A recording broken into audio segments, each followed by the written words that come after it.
Տեսնի։ Պարոն նախագահ, վերջին օրերին ձեր հայտարարությունը ժամկետների հետ կապված կրկին թիրախավորեց ձեզ եւ ձեր ուժը, այս առնչությամբ ձեր ասելիքը որն է։ Ասեք, հարցը հնչել է սահմանադրության փոփոխության համատեքստում։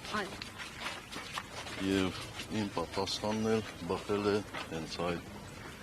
տրամաբանությունից։ Եվ մարդիկ, ովքեր մանիպուլացնում են իմ խոսքը, կամ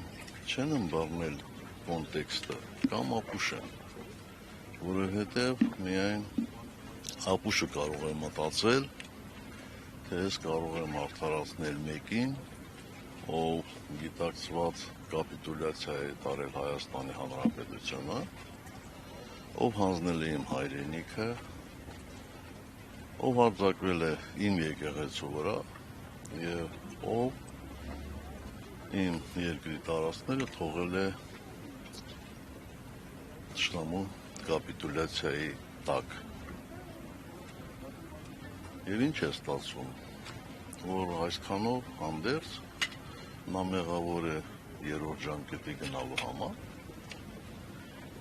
Ձեր ասած այդ բանը անկյանն է վերաբերում։ Ակնհայտ է, որ նրանց մոտ իհարկե չի ստացվելու, ձախողվելու են։ Իմ ասածը շատ պարզ է,